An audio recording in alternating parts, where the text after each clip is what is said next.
Join the coven.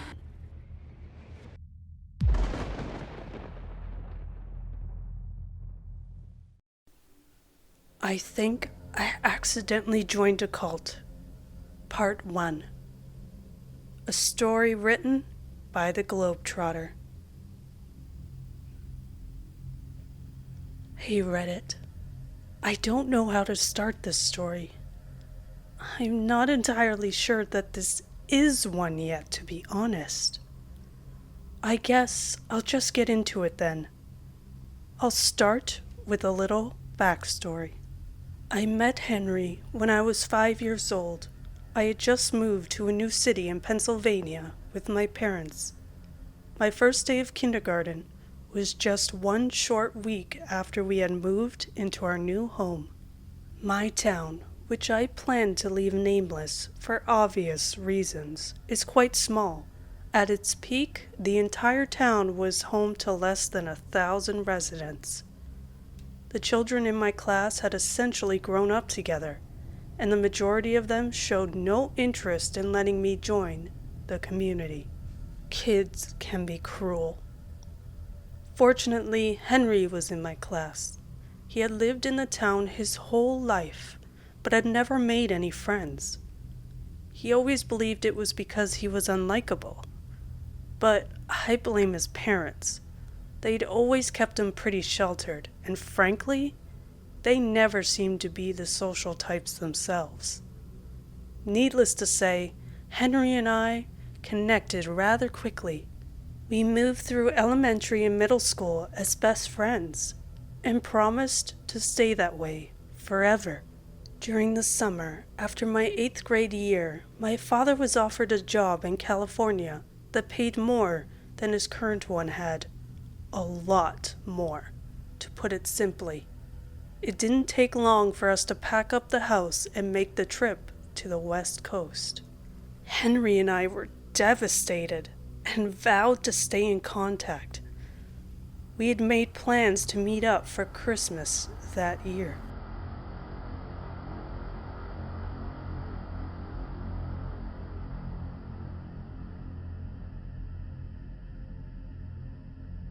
California opened up a whole new chapter to my life. I thrived in my new high school, deciding to ditch the anxiety I'd gained from my old town for a newfound confidence. Here, I met the love of my life, Lily. I had never expected to fall in love. Of course, but that kind of thing isn't always planned, is it? Lily and I dated throughout all 4 of my high school years. As time went on, and I began to make more friends, my relationship with Henry started to fade.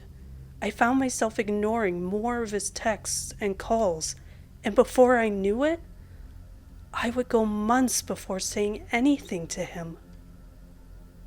I still regret ever letting that happen. I can't begin to explain how lucky I felt when Lily told me that she planned on keeping our relationship going throughout college.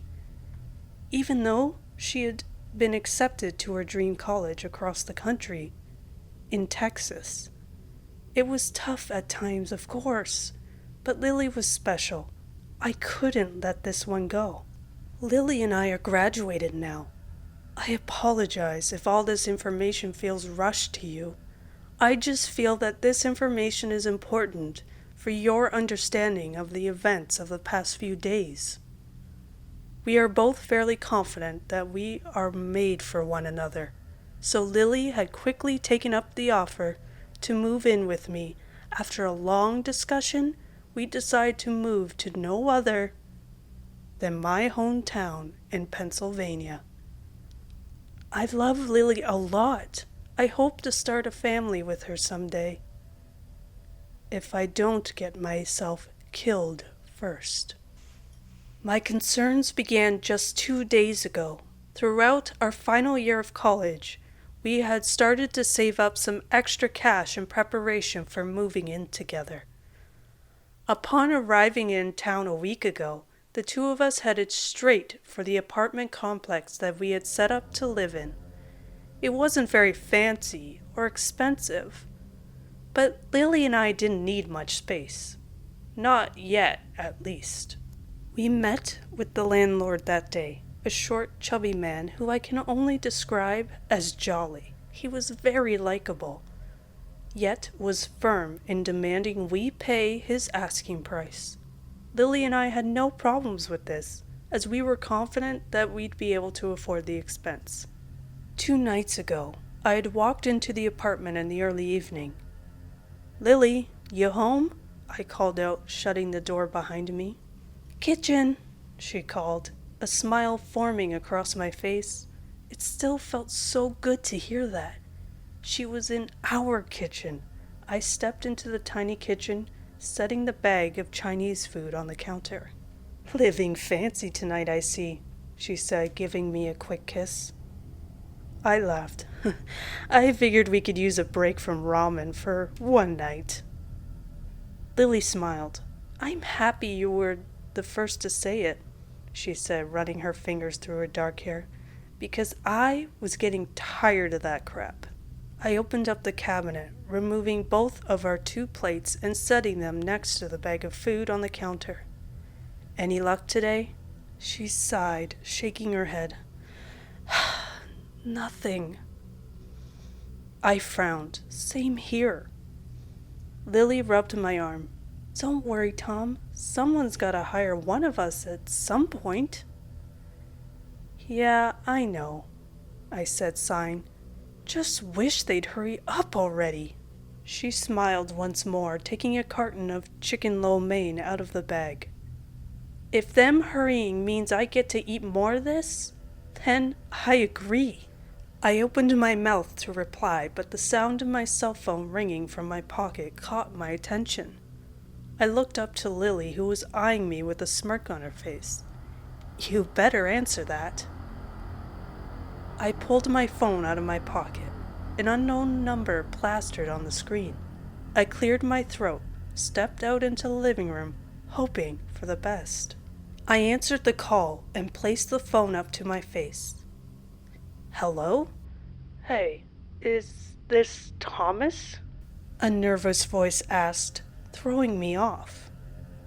I nodded for some reason. "Yes, this is Thomas. Who am I speaking with?" I said, giving Lily a look, who was now watching me from the kitchen doorway. "It's me," the voice said, sounding almost offended. I'm sorry, I think you have the wrong number," I said, preparing to hang up the phone.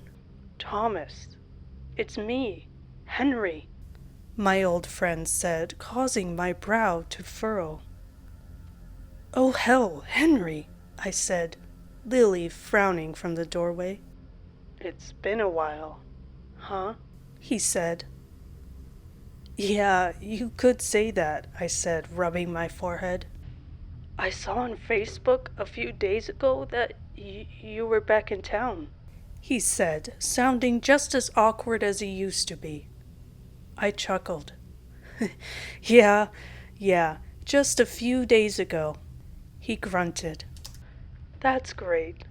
That really is," he said, trailing off. "Yeah," I said, turning to Lily. I wasn't really sure where to take the conversation from there. I never expected that talking to Henry would feel that odd. But there I was. "Yeah, well, I was curious if you wanted to hang out again," he asked. "Since it's been so long and all." I frowned, taken by surprise once again. "Oh, yeah, sure, man, that would be fun." Henry remained silent for a moment before continuing. "Oh, awesome. I'm free tomorrow if you want to do something then." I gave Lily a look once more. She returned my gaze with a look of confusion as she mouthed the word, "What?" "I'd have to get back to you on that one," I said, scratching my chin. "I'm not sure that I'll have much time tomorrow." "Yeah, of course," Henry said, sounding relieved. "I was thinking we could go fishing again, like old times." Yeah, man, that would be fun, I said. Can I call you back later? Yeah, sure thing, he said, clearing his throat. Talk to you then. I said goodbye and hung up the phone. I turned to Lily, who stood in the doorway with her arms crossed. Who was that? Do you remember Henry, my old friend I used to tell you about? He just called. He said he wants to meet up tomorrow, I said, walking towards her. Lily smiled. Aw, that's so sweet, she said, touching my arm as I walked into the kitchen. What time are you heading out? I looked back at her, scooping up some of the noodles onto my plate. I don't even know if I am going yet, Lily. Lily scoffed. Oh, come on, Tom. You need to go. I shrugged, taking a seat at our cheap kitchen table. I don't know. I was planning on heading back out to search tomorrow. Lily sighed, walking up to me. Take a day off, Tom. I'm going to be looking anyways. It'll be good for you. I nodded. Yeah, you're probably right. Geez, I haven't even talked to him in over a year now. She smiled. You've gotta go. You used to always tell me about how you... she said, cutting herself off with a scream. I spun, matching the direction she was facing. My eyes reached the window just in time to see a man dart out of sight. I pushed myself from the table, placing my hands on Lily's arms. Get into the bedroom, I said, stepping around her and jogging to the front door. Thomas, she shouted, fear in her voice. It'll be fine, I said. Opening the front door, I shut it behind me, walking briskly out into the street. I looked in both directions, finally spotting a man in dark clothing, sprinting at full speed down the road. Hey! I shouted, starting to run towards him. It didn't take me very long to slow down to a complete stop. The man was much faster than I was. I stopped, swearing under my breath. The man did not slow down, disappearing around the corner at the end of the road. I groaned, rubbing my face as I began to walk back to my apartment building. I was appalled. We had made sure that this was a safe area before renting the apartment, and yet we had already had a suspicious man peering into our windows. Not a great start. I began to walk up my driveway to the front door. When the thought crossed my mind to check the side of the building, I pivoted on my heel, instead swinging around the corner of the apartment to reach the side window. A lump instantly formed in my throat. On the ground, on top of the pebbles that lay around the many bushes, sat a pocket knife. The knife wasn't open, but there it sat, the blade folded into the black hilt. Against my better judgment, I didn't tell Lily about the knife, nor did I let her call the police. I told her that it had been just some local kids screwing around outside. I didn't sleep that night. Lily's soft breathing filled my ears as I waited for a crash from the living. A knock on the window. Anything. Nothing. I was still awake when Lily woke up the next morning. She got dressed, gave me a kiss goodbye, and went out in search for a job of any kind. I, on the other hand, had to get ready to meet an old friend. Yesterday morning I was sitting on the beach by the lake. That was only a short drive from my apartment complex. This is where Henry and I would come with our fathers back when we were kids. Many Saturdays have been spent just sitting by the water and chatting with one another. I miss the simplicity of childhood. I pulled my phone from my pocket. It was 10:24 now, and Henry had promised to be there by 10 o'clock. I sighed, looking over my shoulder. I saw nothing but trees, my car out next to the road on the edge of the beach. A vibration from my phone caught my attention. The screen lit up, an unknown number in white text over a gray background. I sighed. I really needed to add Henry as a contact. I pressed the green button and sat at the bottom of the screen and placed the phone up to my ear. Hey, Henry, where are you, man? When the time comes, take the offer. It was almost inhuman, in a disturbing way. The voice was too deep in pitch to come from a normal human. It sounded almost as if it were coming in through a filter of some kind. I'm sorry, who is this? I said, checking over my shoulder once again. I was still on edge after what happened with the strange man from the night before. When the time comes, you must take the offer. The voice said once again. Or you will never see her again. I sighed, looking back out to the lake. I'm sorry. I think you have the wrong number, I said, ending the call and setting the phone into the cup holder of my folding chair. I sat in silence for several minutes, listening to the lake and the forest behind me. My mind began to wander. I surely had to go to the police, didn't I? What were the chances that this was the same man I had seen the night before? I shook my head. For all I knew, it had been just a prank call. No one I knew from my childhood had any reason to hate me. So why would I be targeted for something like that? The cracking of a twig behind me caused me to spin. Startled, Henry waved his hand sheepishly as he approached. Hey, Tom. Sorry I'm late. I got held up at home. I stood, relieved that I wasn't alone anymore. No worries, Henry, I said, holding open my arms. I pulled Henry into an awkward bro hug. It's been way too long, man. Yeah, it really has, he said, pulling away from me. I'm glad we're doing this, finally. Yeah, I grunted, anxiety suddenly coursing through me. Hey, you didn't just call me, right? Henry frowned, confused. No, I didn't.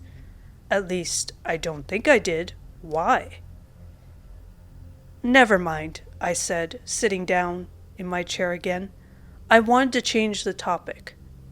Well, here we are. Just like old times, huh? True. Just our old men aren't here with us, he said, setting up his own chair next to mine. I didn't think he'd be down with flying in from California, I said, sparking a chuckle from Henry. That's right, he said, plopping down beside me. We don't need them anyways. I adjusted myself in the chair, getting comfortable. My hands covered the lid of the styrofoam container of worms, prying it off. So, what's new since I last talked to you? Henry shrugged, setting up his own fishing rod. Nothing too crazy if I'm being honest, he said, giving me a brief smile. I've got a girl now. I raised an eyebrow, sticking a worm onto my rod's hook. Oh, really? What's her name? Henry smiled, seemingly feeling pride when talking about her. Hannah. I nodded approvingly. What's she like? Well, he said, looking out over the lake. She's just amazing. I chuckled. Yeah, I know what you mean, I said, casting my fishing rod onto the lake. I feel the same way about my girlfriend, too. Henry cast his line out, in an opposite direction from my own. Lily, right? I nodded, hesitant. I hadn't mentioned her name yet. Yeah. Henry must have sensed my suspicion. Facebook. I nodded, feeling stupid. Right, I said, embarrassed. I needed to calm down. How long have you known her? He asked, setting his rod down. You boys don't mind if I sit up next to you, do you? A voice asked from behind. Henry and I immediately spun around. Before us stood a man, probably 6 feet tall, wearing a black t-shirt and khaki cargo shorts. He looked like he was 40 years old, at the very least. His face was covered in a finely trimmed beard, as black as the hair on his scalp. I looked briefly at Henry before nodding. Yeah, sure, we don't mind. The man flashed a toothy smile, moving closer towards us. "That is mighty polite of you two, letting an old man like me stick around. Fishing is always better with others to talk to anyways," he said, setting down his fishing gear on the ground beside him. "So, what do you go by?" I hesitated before speaking. "I'm Thomas. You can call me Tom," I said, looking to Henry. My old friend remained silent, staring at the man. "This is Henry," I said, motioning towards him. The man smiled once more, setting himself down in the dirt by the shore. "Nice to meet you, Tom. Henry," he said, nodding to each of us. "You can call me David." "Likewise," I said, reeling in my fishing rod a few turns. "So, what brings you two out here?" David asked, not breaking eye contact. "This is our first time meeting after 8 years," Henry said, finally speaking up. David nodded. "Well, that's very nice. Nothing like getting back together with old friends." Henry spoke this time. "I'm from around the area. Tom just moved back after living in California for a few years." David raised his eyebrows. "Oh, really now? Where are you working?" I narrowed my eyes. "Nowhere. Not yet, at least," I said. "My girlfriend and I have been searching for work for the past week now." David smiled. "I'm actually looking for a few new delivery men for my own business," he said. "And I think you're the kind of young man I'm looking for." I tilted my head, shocked. "Really?" I asked, sitting up in my chair. "Deliveries, huh? How much do you pay?" David didn't hesitate. 25. I frowned again. 25? As in dollars? David nodded. "Yes." I turned to Henry, a look of confusion on my face. "Per hour?" David laughed. "Yes, Thomas. And all I have to do is deliver stuff for you?" I asked. This was absurd. Half of me warned that this was impossible, that there was some extreme catch to this job, but the other half told me that I needed to take this chance. "That's it, my new friend," David said, a smile plastered on his face. "Hey," Henry cut in, "I'm actually unemployed at the moment. If you know." David chuckled. "Of course, the offer extends to you both." "This is unbelievable. If you don't mind me saying it," I said, shaking my head. "What are we even delivering anyways?" David raised his eyebrows. "My company values customer anonymity. You just deliver the packages like a postal worker." I nodded, taking in the information. At the time, I didn't really think about how shady this whole thing sounded. But don't worry. Now it's all I can think about. I turned to Henry, forgetting entirely about our fishing trip. "Well, what's the location like?" David simply smiled. "Want to take a ride?" We pulled into a parking lot of the warehouse about 15 minutes later. It was pretty far out in the middle of nowhere, relatively speaking. David pulled into a parking lot. We pulled into the parking lot of the warehouse about 15 minutes later. It was pretty far out in the middle of nowhere, relatively speaking. David pulled into a parking spot next to the front door, the only one with the sign sitting in front of it. The sign was bright red, thick white letters spelling "Reserved" on the front of it. Besides our own vehicle, there was currently only 2 other cars in the lot. I turned to David. "Where is everyone?" David looked over his shoulder at me. "I gave everyone the day off today," he said, shutting off the car. "They've been working really hard lately, so I wanted to reward them." I smiled then, removing my seatbelt. I was starting to feel better about the job. The boss seemed like a super nice guy. And I would be paid an incredible $25 an hour? It sounded too good to be true. It still very well could be. I stepped outside the car, shutting the door behind me.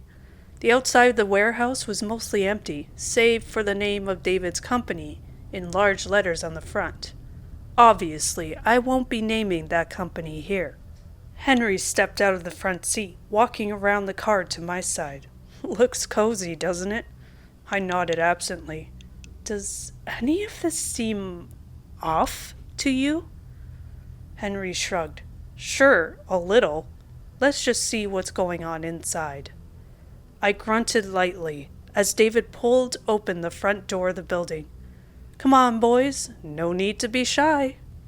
Henry and I shared a glance before stepping up onto the sidewalk that was in front of the door. The door was made of a very foggy glass, so much so that I couldn't see through it. Stepping inside, I was met with a blast of cold air in my face.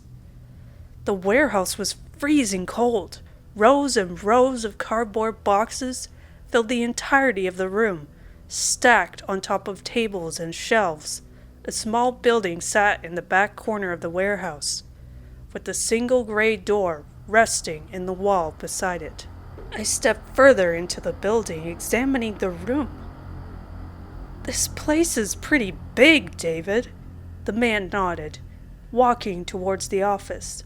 Take a look around, he said, looking back over his shoulder. Just don't open anything. I'll be back shortly. I nodded, turning to Henry. He was staring up at the ceiling, seemingly at the large lights that lined it. What do you think? Henry looked at me. I don't know, man. It seems legit enough to me.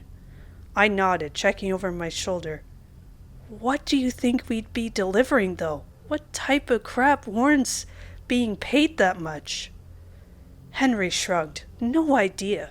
If it's anything illegal, I doubt we would be held accountable for it, if that's what you're referring to. I sighed, walking down one of the nearest aisles. There had to be at least 100 boxes in this aisle alone. What type of stuff could it be even in there? I almost didn't notice the man in front of me. He was a heavy black man with a beard thicker and longer than David's. This man was looking directly at me. Good morning, young man. I nodded, startled. Hey! I thought you guys were closed today. The man smirked, turning back to the boxes on the shelves. We are. You must be one of the new arrivals. I nodded slowly, checking over my shoulder. Henry was nowhere to be found. Yeah, I am. How did you know about that? The man chuckled. Word spreads fast around here, son. I nodded again, beginning to feel on edge once more. I see.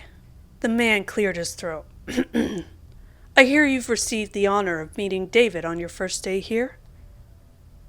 Yeah, he seems like a nice guy, I said, crossing my arms. The man chuckled. That's an understatement. I laughed along, quickly realizing that the man was no longer doing the same. I nervously nodded, turning back around. I should go find my friend. It was nice to meet you. The man smiled, giving me a brief nod.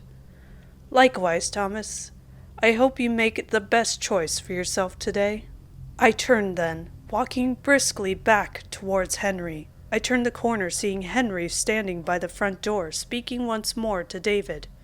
Another man was now walking into the building, a woman just a few steps ahead of him. I gave the woman a polite smile as she passed. The woman returned my gaze with a look of what could only be described as confusion. I had no idea what she could have been thinking at the time. Now, from this point on is where the majority of my concerns began to rise. I made brief eye contact with the man who followed closely behind the woman. His eyes immediately darted away from my own, now glued to the back of the woman's head. He acted like he had never seen me before in his life. But I swore that I knew this man. I was sure I had seen him before, staring at me through my apartment's kitchen window. I spun on my heel, watching the man as he slowly crossed the warehouse. The woman still inches ahead of him. The man looked shockingly like the one I had seen running down the street the night before. I could feel my heart rate begin to rise. That couldn't be, right? It was just some sort of weird coincidence. I was certain I was just seeing things. The man pulled a card out of his pocket, placing it up to a panel that sat in the wall next to the door. He reached around the woman, pushing the door open. The woman turned back to me one more time before stepping through the doorway, the man shutting the door behind himself as he followed. I turned back to David, who was now staring directly at me. "Is something wrong, Thomas?" I looked back at the door, at the back of the warehouse before shaking my head. No, I'm fine." David smiled, nodding. "Good, your friend here just took up a delivery position," he said, gesturing towards Henry. "What do you say?" Any part of my brain telling me to run was shut down by the part that yearned for the $25 hourly payout. I was being too insane anyways, wasn't I? "You know what? I'm in." "That's fantastic to hear," he said, placing his hand on Henry's shoulder. "You boys will make a fine addition to our family. I sit here writing to you now, wondering if I made a mistake. Part of me wants to believe that everything about David, his company, that man is okay. Part of me wants to believe that the payout is real. The rest of me feels fear. The man in my window, the phone call, it's all too connected to be just coincidental. If that man at the warehouse was outside of my house 2 nights ago, then surely the rest of them had something to do with it. Right? Am I just losing my mind? I was probably just too on edge. Maybe it was just some kids screwing around with me. Anyone can use a voice changer. But David's odd infatuation with religion, that worker's infatuation with David? Am I crazy? I don't know. It all just feels weird to me. That's all. It's hard to explain. I start work tomorrow. I hope I won't need to update you all. Wish me luck. Part 2. I pulled my car into the parking lot of the warehouse earlier this morning. My eyes scanned the lot for a few moments, taking in my surroundings. There were probably a dozen cars in the lot today, far more than there had been the day before. I stepped out of the car, habitually brushing off my pant legs. Anxiety had been pumping through me the entire morning. Lily had already woken up when I had sat up in bed a few hours earlier. She had been ecstatic to hear that I finally found a job at all, let alone one that paid so much. Thankfully, she hadn't really seemed curious about what exactly it was I did at David's warehouse. I'm not sure what I would have told her. I stepped up to the front door, recognizing David's own parked car in front of it. I exhaled slowly, collecting myself before stepping inside. I immediately noticed a man stepping out of the door near the back of the warehouse, shutting it quickly behind him. The man walked briskly toward the office in the back corner, a large yellow envelope in his hand. "Tom!" a familiar voice called from my right. Henry began to walk towards me, a smile on his face. "Glad to see you can make it. I was starting to think you weren't going to show." I chuckled, looking around the warehouse. The number of packages that lined the shelves still amazed me. And miss out on the paycheck? No way, man. Henry laughed. "You've got a point," he said, pointing towards the back wall where the door sat. What do you think is back there? I shrugged. Probably some storage area. Henry nodded. It's hard for me to picture any more boxes fitting in this place. You can say that again, I said, making sure no one was near me. I just wish I knew what was in them. Henry sighed, starting to walk towards the office. Don't worry about it, man. David wouldn't throw anything illegal at us. I followed closely behind my friend, looking down each aisle as we made our way towards the back of the warehouse. David exited the office just as the two of us reached the door. Ah, you two are right on time. Just happy to be here, I said, looking over my shoulder. I couldn't help but think I saw one of the other employees quickly avert his eyes from my direction. I'm glad to hear it, Dave said, motioning for us to follow him. I've got your first delivery ready now. Henry cleared his throat. Which one of us is delivering this now? David remained facing forward as he walked. I decided that I would have the both of you deliver this one, just for your first time, he said, stopping in front of the shelves. The man you're delivering to has always been a bit of a handful. Anyhow, he'll be easier to deal with if there's two of you. Henry simply nodded along, but I was no longer listening. I needed to know what kind of business this was. We made deliveries to regular customers. Something didn't feel right. I just didn't know what yet. I grunted. What do you mean when you say he's a handful? David looked over his shoulder, flashing me a smile. Don't worry, Tom. You will do fine out there. I frowned, noting that David had not answered my question. David turned back to the shelf, reaching for one of the boxes. You'll be bringing this to a man named Warren, he said, placing a yellow envelope on top of it, along with this.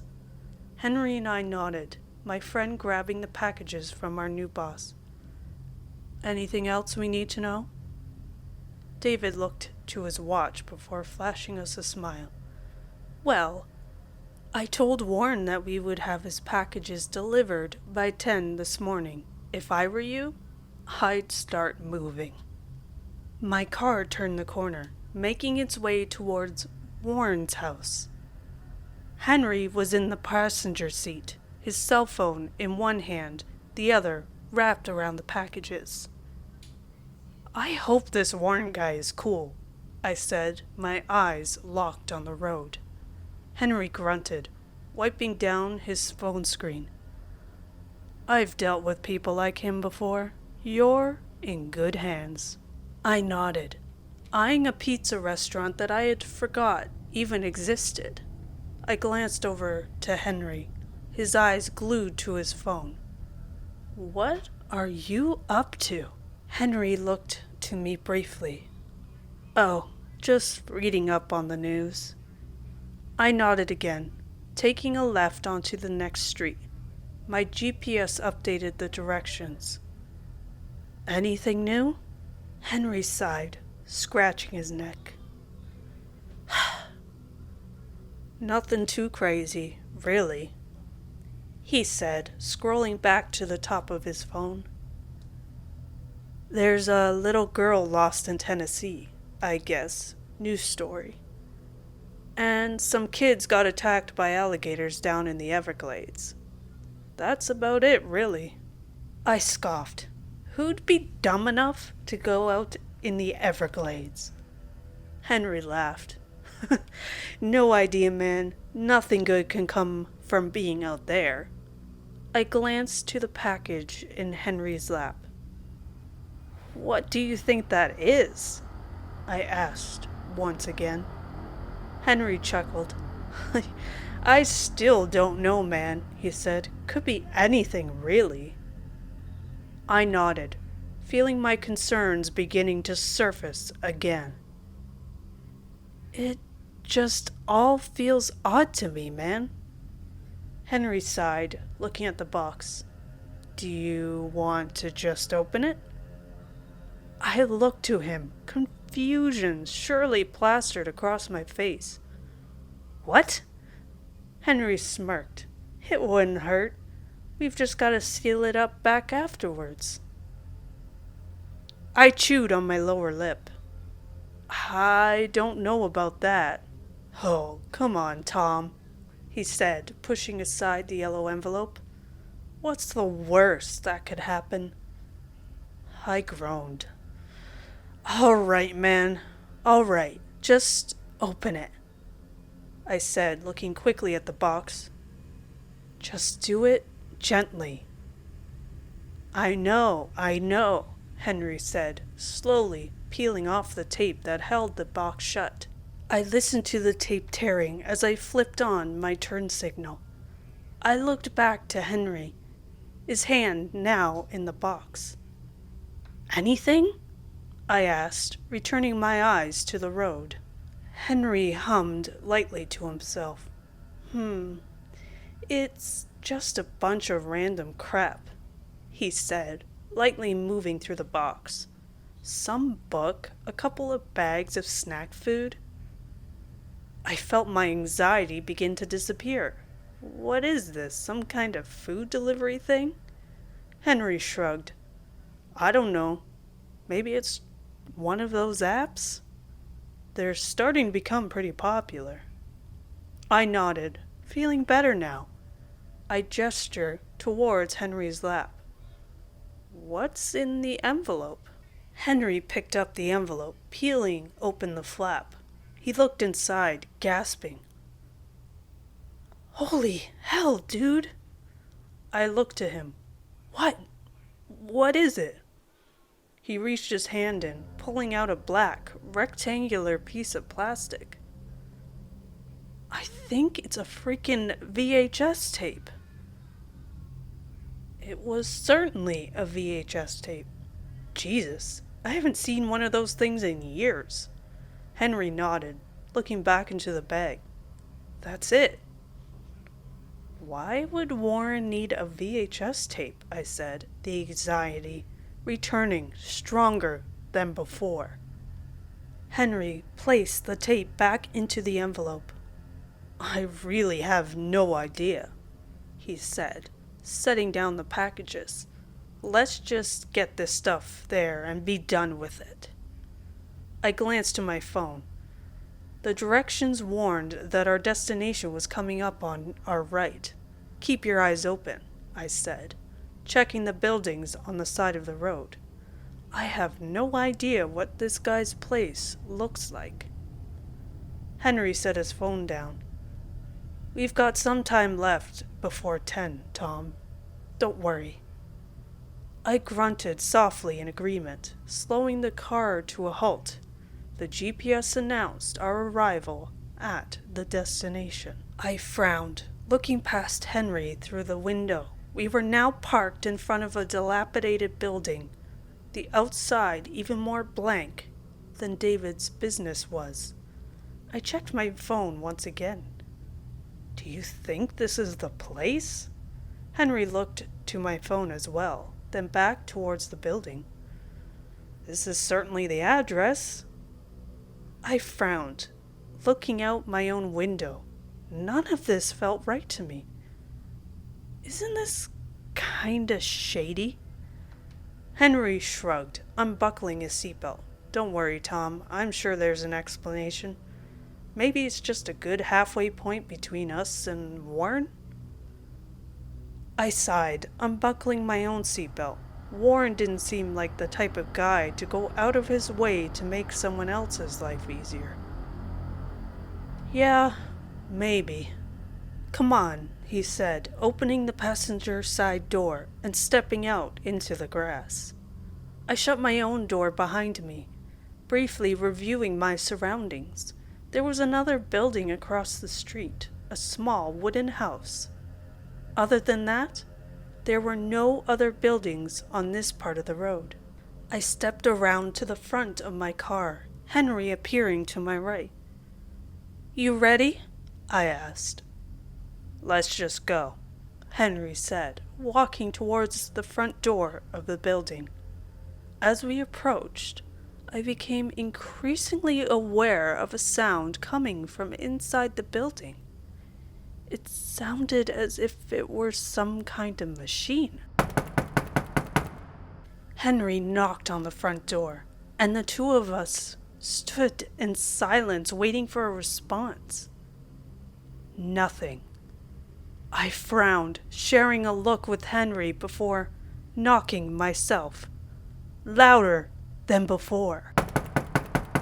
We were met with no response once again. I looked over my shoulder, feeling uneasy. I sighed and stepped forward, pushing the front door open. Henry started to object, but realized quickly that this was probably our best bet. I stepped inside, the sound of machinery louder than before. I began to walk deeper into the building, listening for the direction of the noises. I turned the corner and was met with a large room. Tools and machinery littered the entire room. A workbench sat against the wall to my left. A large hunting knife was stuck in the center of the table. In the center of the room stood a man feeding a piece of wood into a table saw. I looked back to Henry, who had finally shown signs of being uncomfortable. I turned back to the man. "Excuse me?" The man did not hear me, so I took a step forward. "Excuse me, sir?" The man turned to me, shutting off the machine. "Who the hell are you?" the man shouted, tensing up. I froze, taken by surprise. We have a delivery for you," I said, gesturing to Henry, who held up the package. The man seemed to relax. "Oh, what are you, new or something?" I nodded. "Just hired yesterday." "Yeah."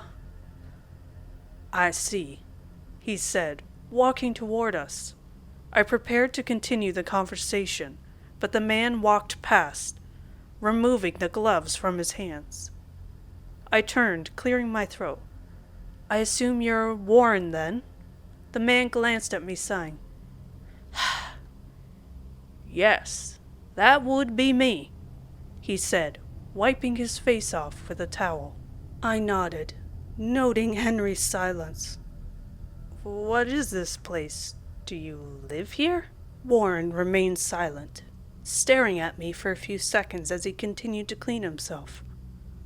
"No," he finally said, shaking his head in annoyance. "I live across the street. I make furniture, kid." I nodded once more, feeling relief. "Oh." "Yeah," he said, stepping towards us. "So, my packages?" I turned to Henry, who hesitated slightly before stepping forward, holding the packages out to Warren. Warren took the box and envelope in his rough hands, stepping back towards his workbench. He set the packages down, fumbling through the bag that sat on top of it. "David's got, two of you guys delivering now, does he? Isn't one enough to do the job?" I considered responding, but figured it was for the best that I didn't. Warren reached into his bag one last time, pulling out a small white envelope. He walked back toward us, handing me the envelope. "There's your money. Don't bother counting. It's the right amount," he said. I nodded, looking quickly into the envelope. I nearly dropped it. Shock filling my body. There were dozens of bills in the envelope, all emblazoned with a large 100 in the top corner. Warren scuffed, heading back to his workbench. Never seen that much money before? All I could do was hum in agreement, stuffing the envelope into my pocket. Do me a favor, and thank David for me, he said, picking up the yellow envelope. I've been waiting for this crap all week, he said, frowning. Something about Warren's face sent fear throughout my body. He studied the envelope, playing with the flap near the top. Did you open this? He asked, finally turning to me. I nearly fainted. No, I stammered, almost not getting a single word out. Warren looked back towards the box, which now obviously stood out as being tampered with. Rage was building in his eyes. You're freaking lying. I swear, we didn't touch anything, I said, holding up my hands. You jerk, Warren said, setting down the packages and stepping toward us. Did you watch my tape? I shook my head quickly. No, please, I swear. David promised that my orders would stay private, he said, pacing back and forth. I took a step backwards. Warren. Warren's eyes darted from me to Henry. And what the hell are you doing? I looked at my friend, who now stood with his phone in his hands. He dropped his hand to the side. Nothing. Warren stopped moving, shock on his face. Did you just call the police? Henry looked at me, fear in his eyes. No, I didn't. You have to believe me. I'm not going to frickin' jail, he shouted, stepping back to the workbench and gripping the handle of his hunting knife. I took that moment to start running.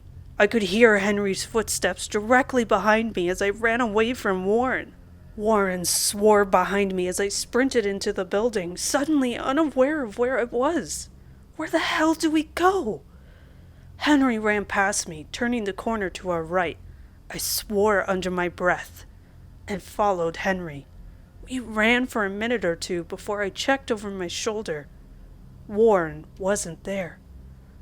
Where the hell is he? Henry stopped, his hands on his knees. I don't freaking know, man. We need to go, he whispered. You don't have to tell me, I said, looking around the next corner. The building was massive. It looked as if it could have been an old office building. Come on, I said, walking quietly down the hallway. The two of us snuck through the halls, praying that we'd find the right door. Henry stayed behind me, watching almost constantly behind us as we moved through the building. I turned a corner impatiently, instantly regretting it. The front entrance sat at the end of the hallway, a large man standing in front of it, a knife in his hand. There you are, you little freak, he called, sprinting towards us. I spun on my heel, nearly tripping as I sprinted back down the way we had come. I took a left, running towards what looked like to be a dead end. I looked over my shoulder, seeing Henry running down the other hallway. Damn it, I spat under my breath. I pulled open the door nearest to me, stepping inside and shutting it closed, softly behind. From the brief view I had of the room before closing the door, I could tell I was in what used to be a closet.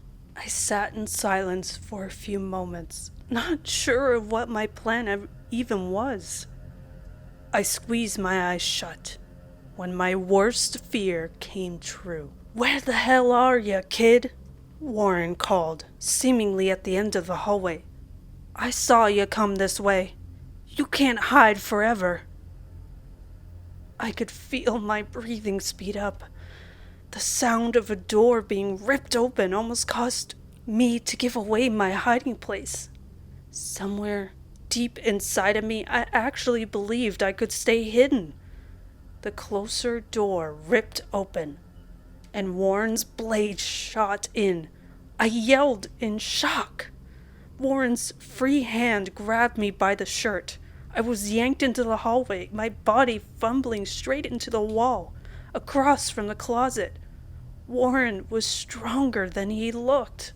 A sharp stinging in my arm caused me to turn, confused. A red gash was now in my left upper arm. Blood seeped through the wound, staining my t-shirt. Warren, please! Warren's eyes may as well have been on fire. Your guts are about to be on the freaking floor. Warren! A voice said from the end of the hallway. Warren spun, his fist gripping the knife harder. David held up his hands. Step away, Warren. Warren groaned loudly. These damn kids looked at my tape, David, he said, pointing to me with his knife. You promised me privacy. David didn't falter. Step away now, he said, or our deal is off. Warren stammered, ready to protest, but swore instead. He spun, stepping over me. You're damn lucky your daddy showed up, kid, he said, spitting on me. I remained on the floor for several seconds, my brain attempting and failing to comprehend what had just happened. I returned to the present when David's hand appeared in front of me. I hadn't noticed Henry until now. He stood behind David as the man helped me to stand. Are you all right, Thomas? I'm sorry, David, I said, not answering his question. David sighed, turning to Henry. What did I tell you? You both completely disobeyed my orders. Henry looked uncomfortable. I spoke, beginning to feel anger surge through me. You know, David, we wouldn't have wanted to look in the box so bad if you just told us what the hell we were delivering. David gave me a look that instantly told me my choice of tone wasn't going to be accepted. Thomas, some things are better left unsaid. I didn't hide my feelings. What does that even mean? What the hell are we selling these people? Why did he give me so much money, David? David took a step away, mumbling to himself and rubbing his chin. Henry gave me a look, a mixture of confusion and fear in his eyes. At least I now knew who he'd been talking to on the phone. David finally turned back to us, a new look in his eyes. Look, I was gonna wait before doing this, but you two are too important to hide from for too long, he said, holding up his hands. I frowned, shaking my head. What are you talking about? There is more to this company than you know, he said, giving us a look that could almost tear through us. I was going to introduce you to the family when I felt more confident, but your curiosity and confidence reminds me of my own. I held my hand up to my wound, only now remembering it was there. David cleared his throat. Where's the money, Thomas? I hesitated for a moment before reaching into my pocket, handing it to David. He reached in, fumbling through the bills before pulling out two of them. He held one out to each of us. Take the rest of the day off and clean that wound up, he added, beginning to walk towards the front door. Come in tomorrow at 7. I have something I need to show you two. I write to you now from my apartment. Lily hasn't come home yet. I'm not sure what I'm going to tell her when she gets here. Everything inside of me is telling me not to go to work tomorrow. But I feel like I have to. David was right after all. The curiosity in me was growing. I'm fearing the worst here. Should I contact the police? Would they even believe me at this point? If any of you have something you think I should ask David tomorrow, please let me know. I'm not sure if I'm going to be able to sleep tonight, but I feel like I'm going to need it. Wish me luck. Part 3. I think I accidentally joined a cult. Part 3. A story written by the Globetrotter. My heart nearly ripped a hole through my chest as I pulled into the parking lot of David's warehouse. The lot was almost entirely empty, except for a single car parked by the front door. I pulled into a spot at the far end of the parking lot, taking a second to collect myself. David planned on showing Henry and I something today. At the time, I wasn't certain that I'd even be able to tell you what it was. I was afraid that I would never see the sun again, never see Lily again. In some ways, I honestly wish that had been the case. I stepped out of my car reluctantly, shutting the door behind me. I considered waiting for Henry to arrive before going inside. But what was the use in that? If David really was a threat, I doubted that Henry would be much help. I stepped inside, feeling that chilling blast of air once again. The warehouse was just as full of boxes as it had been, but today it was quiet. All I could hear was my footsteps and the AC units as I crossed the warehouse floor on my way to David's office. Just as he had the day before, David exited his office as I had reached the door. "Ah, Thomas," he said, shaking my hand. "You're early."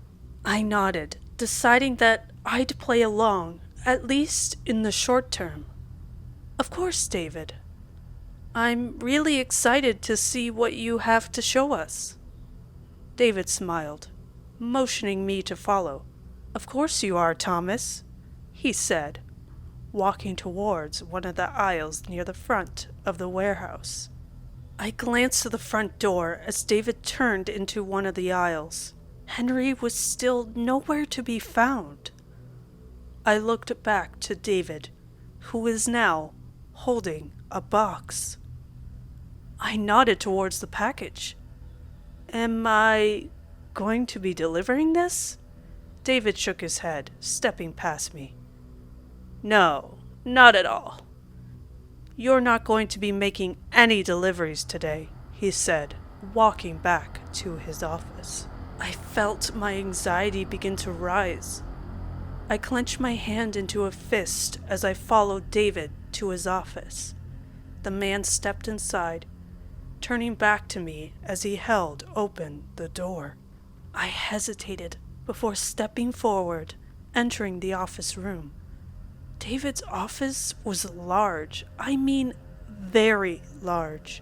In the center of the room sat a long black desk with a standard black office chair sitting behind it.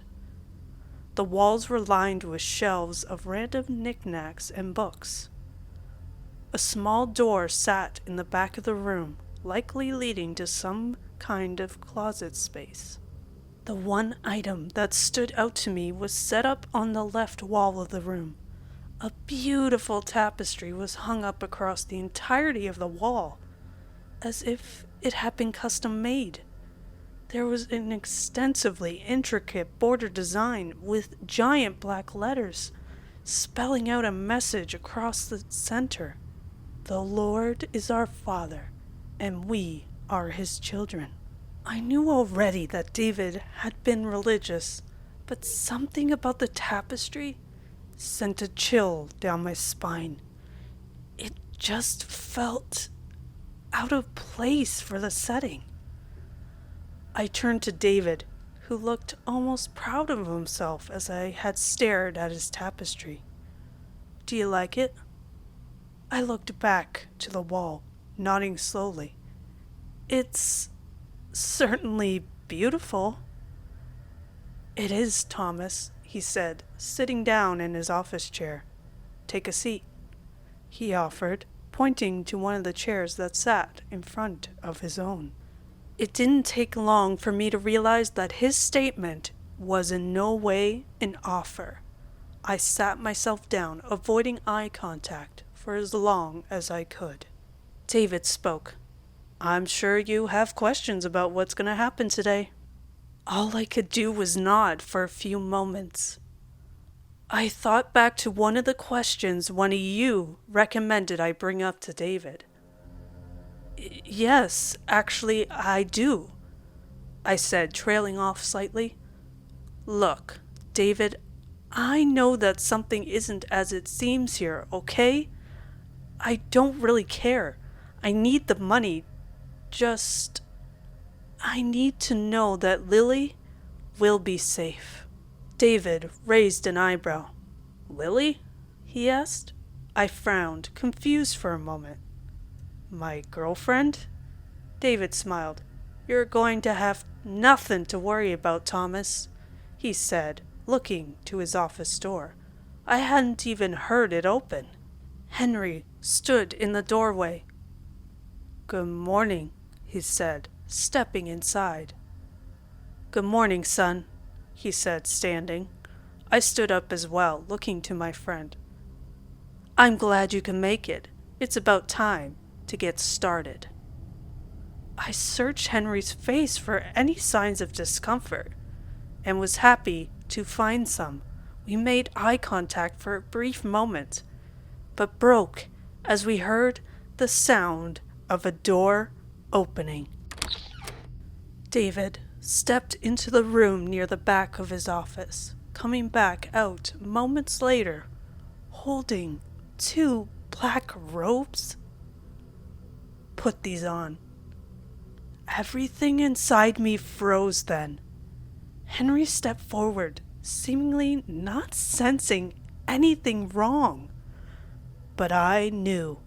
I regretfully stepped up to David, taking the robes into my hands. I stared at it, noting the extreme lack of color. I looked to David, who was staring directly at me. Put it on, Thomas.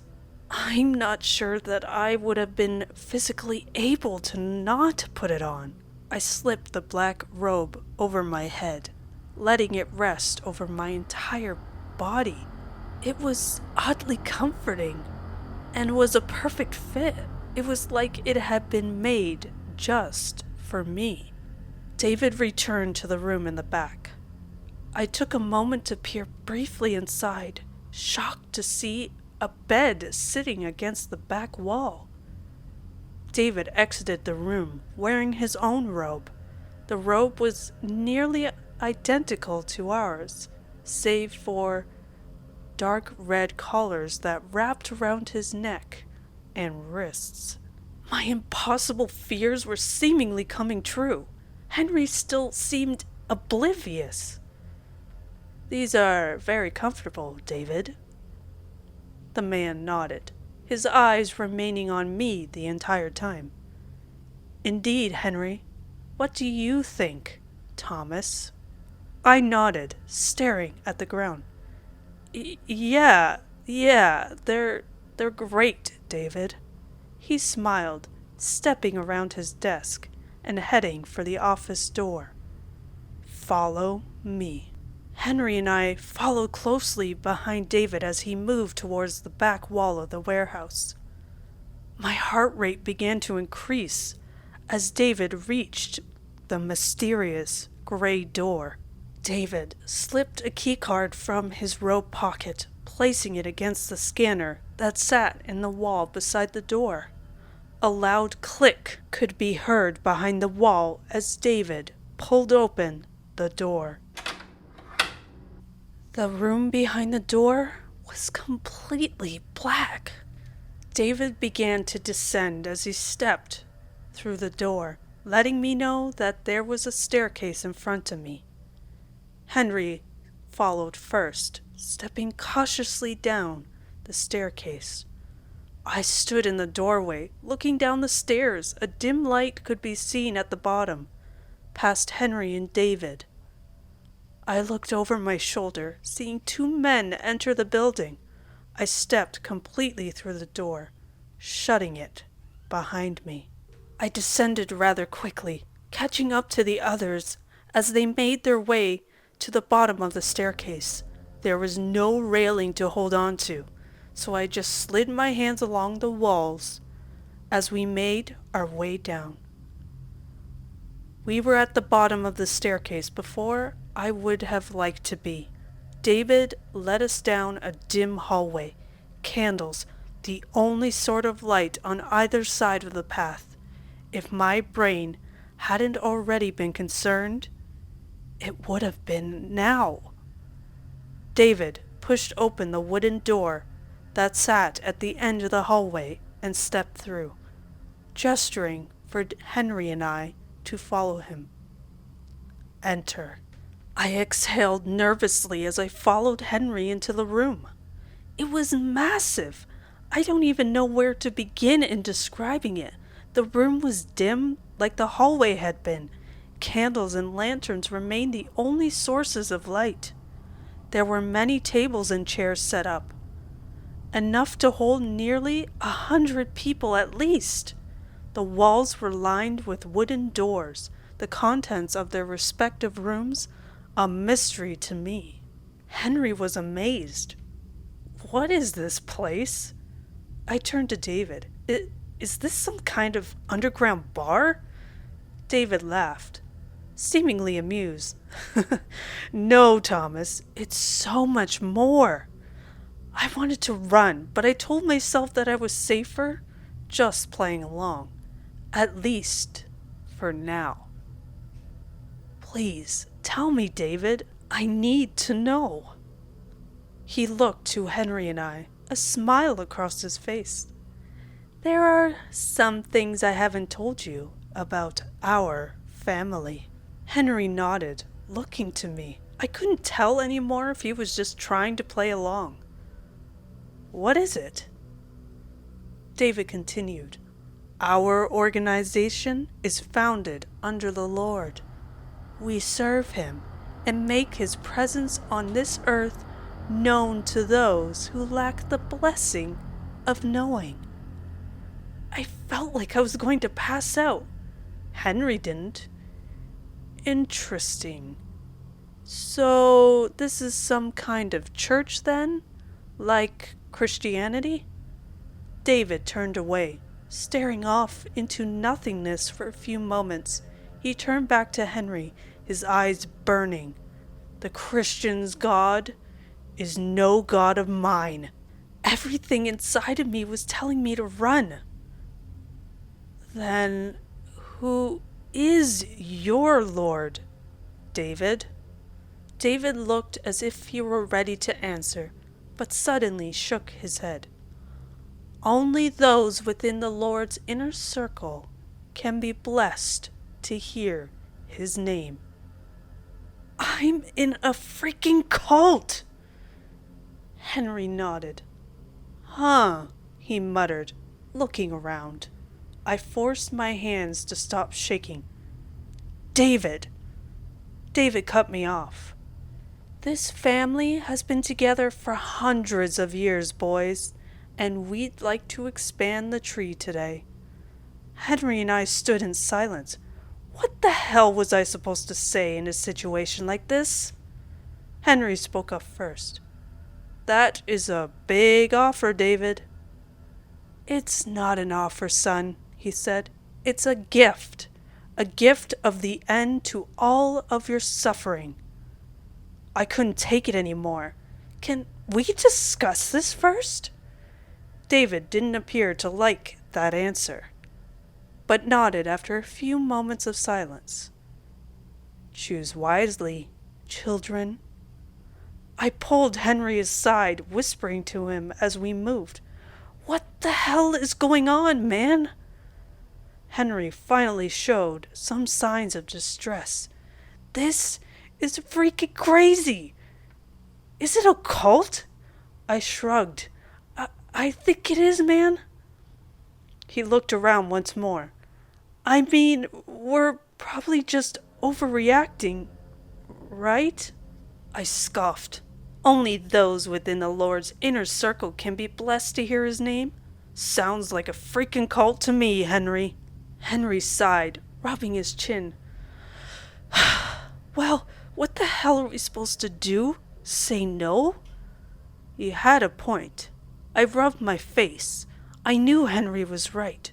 There was no saying what could happen if I turned David down.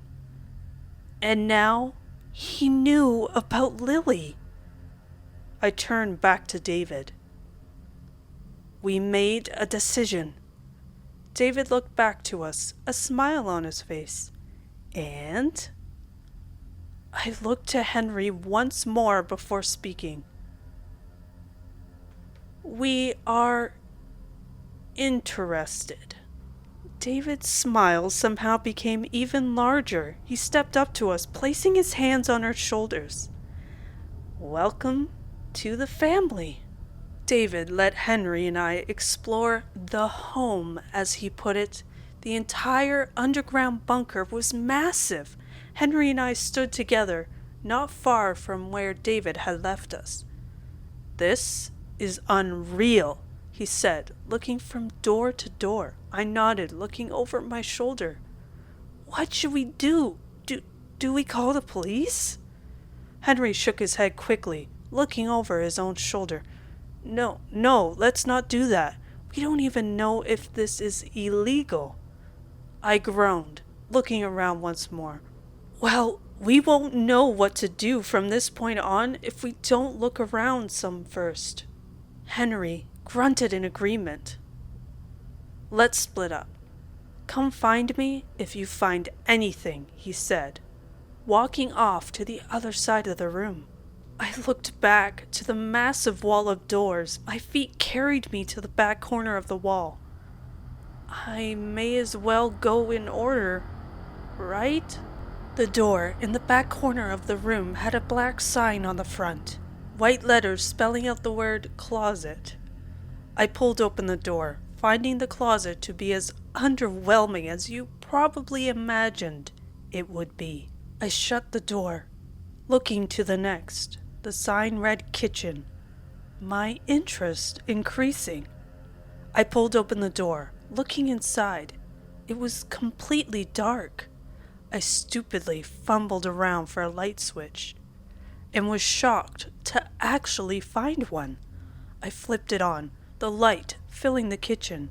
It was a lot larger than I had originally imagined.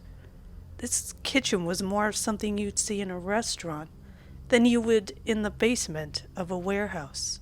Why did some rooms have power, while the central area was lit entirely by fire? I shut off the lights and stepped back out, shutting the door. The room to this door's right read library, and the wall beyond it was barren for a long stretch of it. This room had to be large. I stepped inside, instantly awed by the size of the library. Bookshelves lined the wall in front of me, as well as every other wall for that matter. A large desk sat in the middle of the brick wall, a door in the wall behind it.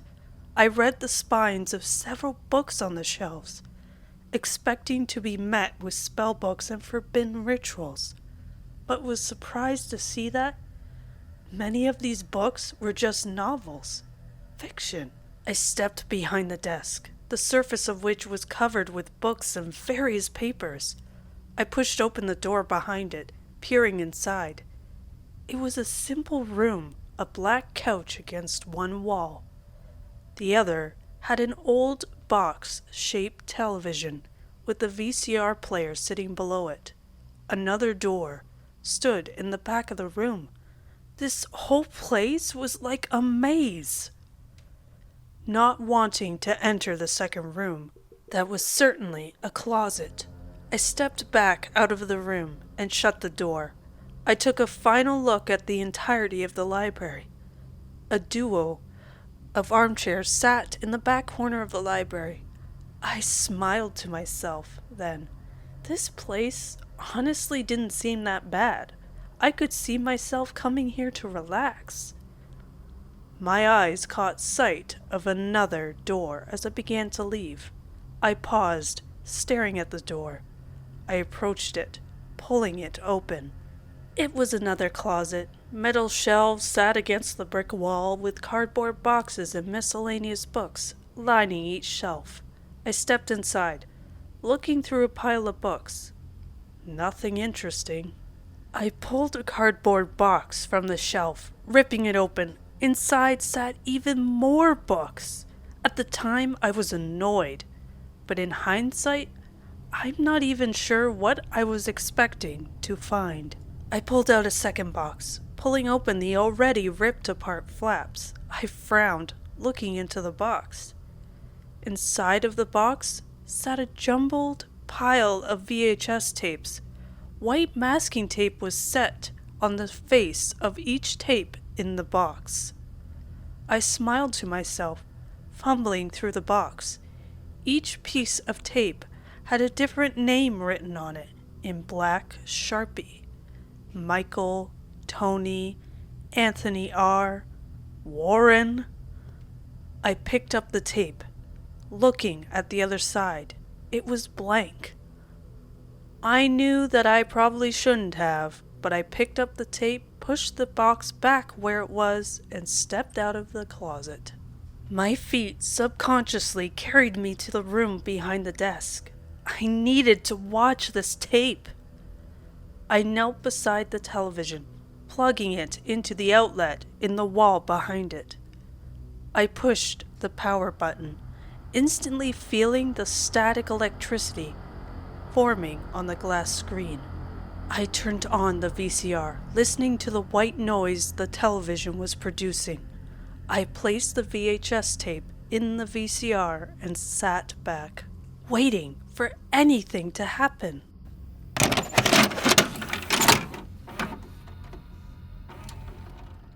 The static white noise continued to buzz as the VCR loaded my tape. I propped my hands out behind me, holding myself up as I waited. The screen suddenly changed, revealing shaky camera footage. The camera remained focused on the floor for a few moments before it spun, facing the man recording. It was him, the man I had seen outside of my apartment building. I was sure of it now. The man spoke in a deeper voice than I'd expected. May 15th, 2019. Warren, redacted. Ashley, redacted. I could feel my uneasiness return. The man spoke with such a calm, monotone voice that it was almost terrifying. The camera spun once again, and I could feel my stomach drop. A cute girl sat in a wooden chair, her hands and feet tied to the arms and legs of it. She didn't look much older than 18. "What is your name?" the man asked, the camera suddenly stabilizing. It had been likely placed on a tripod. The girl sniffled, staring at the ground. The man repeated himself. "What is your name?" The girl looked up, the makeup on her face running. Please." The man entered the frame, his palm making contact with the girl's face. "What is your name?" The girl began to cry harder now. Ashley," the man continued. "What did you want to say?" Ashley looked at the man again. "God, please, just let me go. I won't tell anyone." The man slapped the girl again. Her yelp the only thing I could hear. "Say it!" the man yelled, threatening to hit her again. Ashley looked directly into the camera, directly into my eyes. I want to please Daddy. I want him to feel good. I felt as if I was going to be sick. Was this some sort of sick fetish pornography? If so, it felt horrifyingly real. "And how will you do it?" he asked, stepping out of the frame once more. The girl watched the man as he left. "By letting him watch me bleed." I physically couldn't move as the man reappeared in the frame, holding a knife in his hands. Ashley began to scream, rattling in the chair as the man approached. He stood behind the girl, placing the knife to her upper arm. A red gash appeared, and her screams increased in volume. I finally looked away, my face shoved into my palms. I listened to the girl scream as she was presumably mutilated on camera for someone else's sick fantasy. I couldn't take it. I squinted my eyes shut and held my hands to my ears, attempting to drown out the noise. Ashley's screams very suddenly stopped. I sat up slowly, expecting the sick film to be over. A large black man stood in front of the television, the cable in his hand. "You aren't supposed to be in here." I instantly recognized him as the man I had seen here just 2 days before. I held up my hands. I hadn't realized I had been crying. "Please, I had no idea. I promise I won't tell anyone about this." The man smiled. "It's all right, child. I forgive you." I stopped crying, rubbing my eyes. You what?" The man approached me, struggling to kneel beside me. "There is nothing for you to apologize over. They are not my tapes." I felt my sadness turn into rage. What the hell was that? The man sighed. "The family struggles to reach our goal, child. Without proper funding, we cannot make it there," he said, placing a hand on my shoulder. "We must make it there, whatever the cost." My anger continued to build. Even if that means selling videos of innocent girls being mutilated? The man frowned, looking over his shoulder. "You must keep your voice down, child. The founder is not as forgiving as I." I began to breathe, suddenly remembering where I was. Who these people were. I had to calm down. I nodded, feeling disgusted in myself. "I'm sorry. I just wasn't expecting to see that." "I understand," the man said. I continued to nod, fear filling me. "Please, don't tell David about this." The man smiled. "Do not worry. Our Lord is a spirit of trickery and deceit. He is surely proud of you." I didn't think the situation could get any worse, but here I was. "Who are you, if you don't mind me asking?" I said, sitting up straight. "They call me the librarian," he said, making himself comfortable on the floor. "I take care of archiving all events in this family's history." I nodded, happy to finally receive some form of information about this horrid place. "And you just said something about a founder?" The librarian nodded. "Yes, the man you know of as David above ground goes by the name of Founder when he is in the home." I squeezed my eyes shut, just trying to comprehend everything. Aren't there better ways to make money? I asked, trying to avoid looking at the television. And what do you mean when you talk about the goal? The librarian sighed. I'm not really supposed to tell you, he said, looking at the door of the room. But I see something in you, child. I nodded, just ready to have some answers. The librarian spoke. The family's ultimate goal in this realm is to meet the Lord. Generations have tried and failed, but this is the perfect time for one to join the family. The founder discovered a new way to meet the Lord. I followed along in complete awe of the brainwashing this man had gone through. How? The librarian hesitated before continuing. The Lord demands 47 innocent sacrifices. Upon receiving the soul of the 47th, our Lord shall ascend to our realm and bring us back to the afterlife. I raised my eyebrows, unsure if I was hearing the man correctly. 47?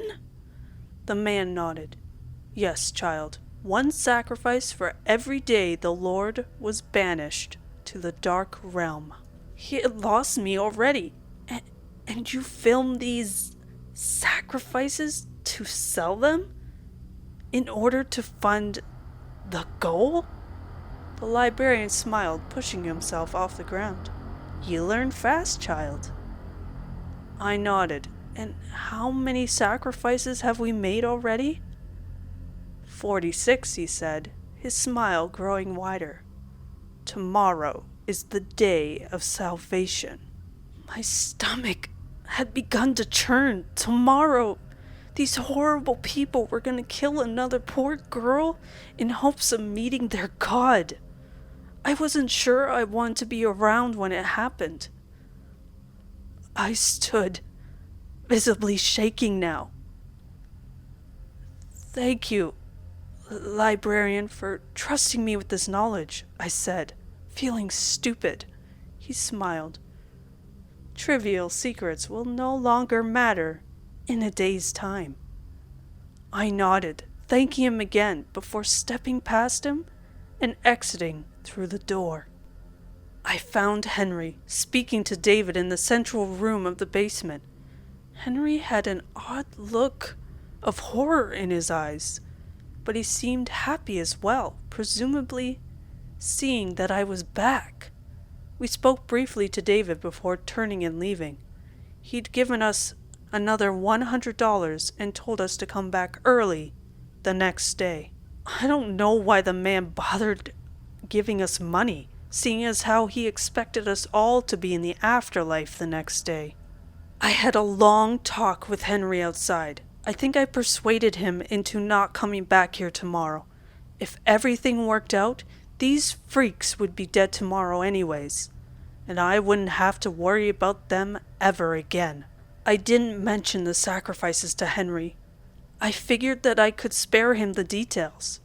He seemed a bit confused to hear that I didn't want to come back, almost disgusted in a way.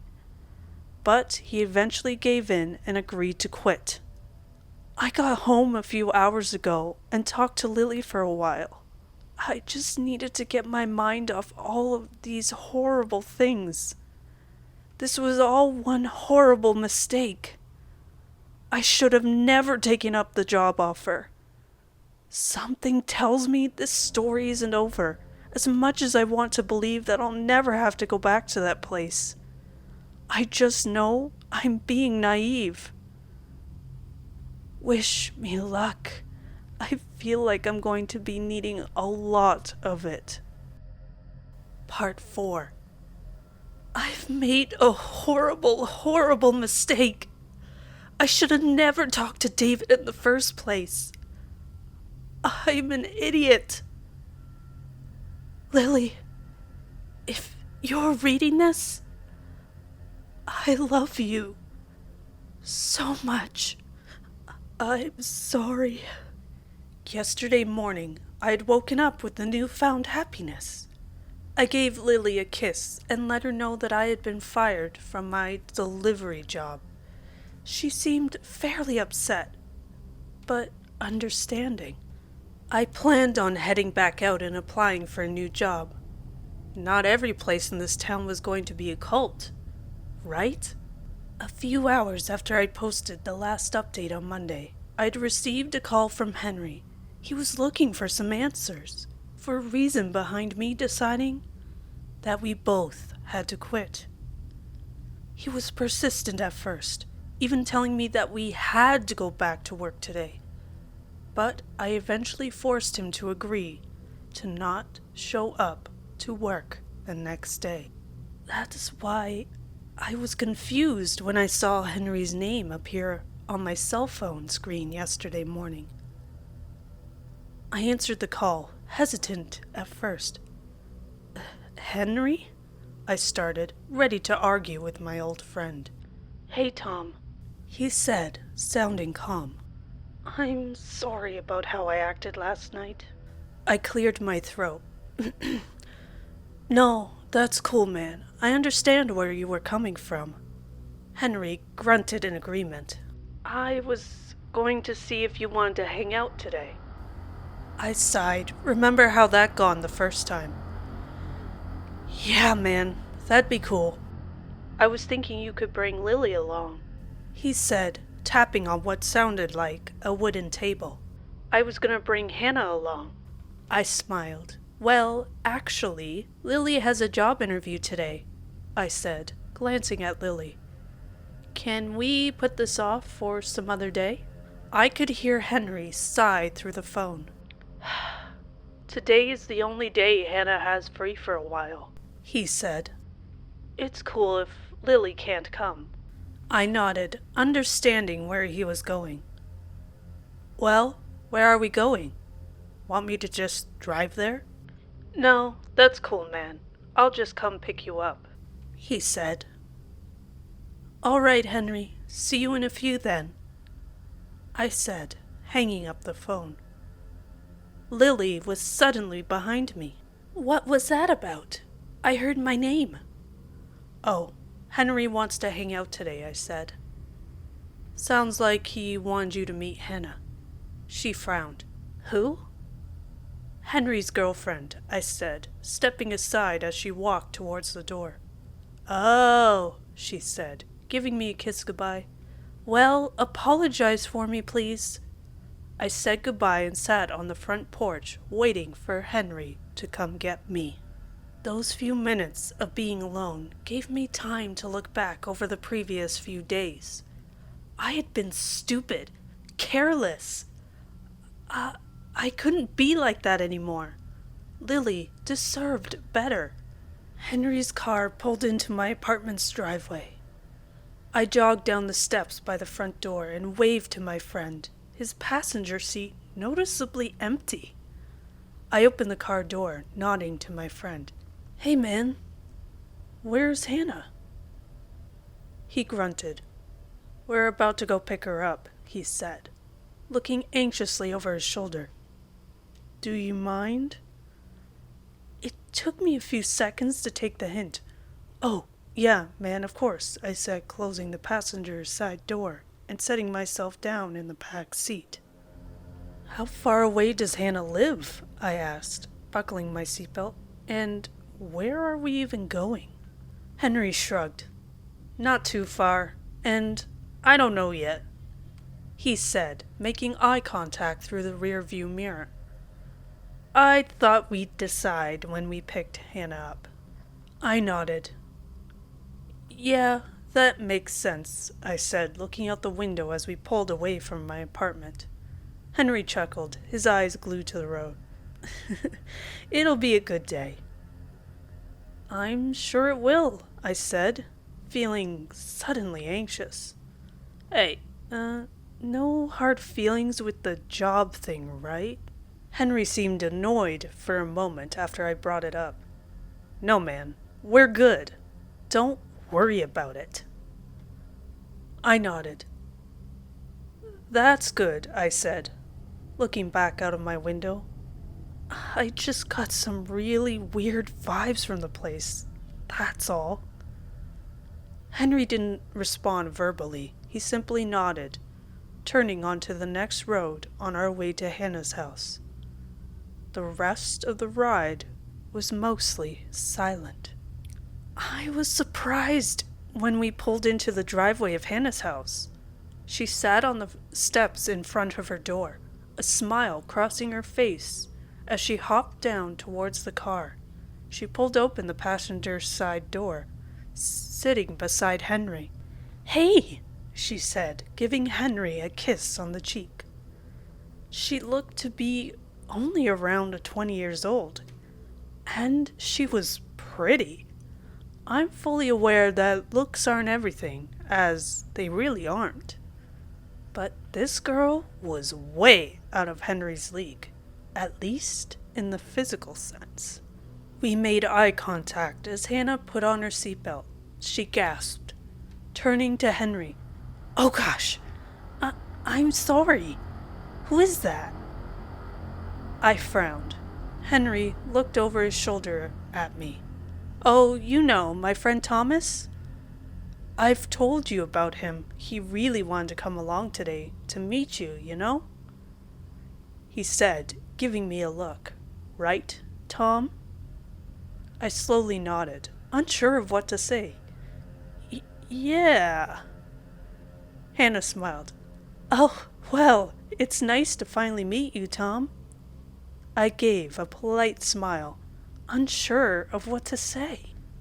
Hannah looked to her boyfriend. "Well, I only booked 2 seats in the reservations, so—" "I'll figure something out," Henry said, pulling out of Hannah's driveway. Hannah spoke throughout the entirety of the drive, her boyfriend absently nodding as she did so. I watched as Henry pulled the car onto a familiar road. My heart rate started to increase. What was going on? Was this some sort of surprise? He had told me he didn't know where we were going. Maybe Hannah was just confused. How did she not know that she would be seeing me today? Had I ever given Henry my address? Henry pulled the car into the parking lot of David's warehouse. Hannah looked out of her window, confused. "Where are we?" she asked, turning to Henry. Did we take a wrong turn?" "I may or may not be hiding something from you," he said, glancing to me. "Trust me, he'll love it." She smiled. "Oh, a surprise?" she said, turning to me. "Did you know about this?" I couldn't respond. What were we doing here? What the hell were we doing here? Henry and Hannah were already outside of the car by the time I snapped back into reality. I had to stop this. I threw open the car door, nearly falling out. "Hannah, run!" I said, running towards her. She stopped, turning to look at me. "What?" Henry was staring directly at me. "Tom, what's wrong with you?" I ignored him. "Hannah, you need to freaking leave now." "What are you talking about?" she said, likely more afraid of me than anything else. She turned to her boyfriend. "What is he talking about, Henry?" Henry stood in silence for a moment, staring directly into my eyes. In them, I could see pain. "I was really hoping you wouldn't do that, Tom." Hannah looked back at me, a look of terror in her eyes. She screamed. Last thing I remember was feeling a sharp pain on the back of my skull, and the sight of the ground as it came up to meet me. I'm not really sure what time it was when I woke up. I heard someone speak as I sat completely still, my eyes still shut.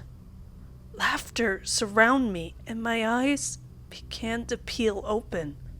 I was in a large room, men standing in front of me. They wore black robes and had smiles across their faces. I recognized one of them as one of the workers I had seen in the warehouse a few days before. The warehouse. Fear suddenly returned to my body as my brain began to catch up to the surroundings. The room was full of men, all of them dressed in dark robes. There had to be 100 of them, at least. I tried to stand, but quickly realized that I had been restrained. I was tied to a chair, the ropes keeping my hands behind me. I tried to wiggle back and forth, but it seemed that the chair had been nailed to the floor or something. I wasn't going anywhere. I scanned the crowd, unable to comprehend that I wasn't going to find someone who can help me. I nearly screamed when I saw Hannah. She was completely naked, tied up on something that looked like a table on its side. She was spread out like a starfish, her mouth gagged. A man stood in front of her, his black robe highlighted by the red collar around his neck. "The time has come," David said, making sure to keep his eyes locked on me. "Within the next few minutes, we will be faced with the Lord himself." A deafening applause filled the room. I looked around, trying to find Henry. He was nowhere to be seen. "With this 47th sacrifice, our Father will return and take us with him to the afterlife," he said, turning to Hannah. "And when he is done, he will return once more to rid the earth of the rest." The men in the room cheered once more. I wasn't too familiar with cult sacrifices, but this wasn't how I would imagine one would go. "The time has come to be rewarded for our unending devotion to the Lord and to the evil who opposed him," he concluded, looking to me. "Eternal suffering."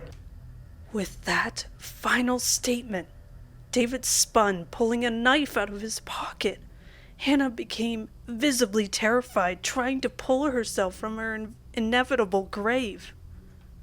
Her eyes met with mine, the only friendly pair in the room. My hands repeatedly pulled against the rope, attempting to break free. My wrists were beginning to burn, but I didn't care. David stood before Hannah, tears filling her eyes. He pushed the tip of his knife into her upper arm as he spoke to her, his words inaudible to me. Though her mouth was covered, I could still hear her scream as blood trickled down her arm. I felt one of my hands come through the rope, suddenly. It was still stuck in the tangled mess, but it was progress.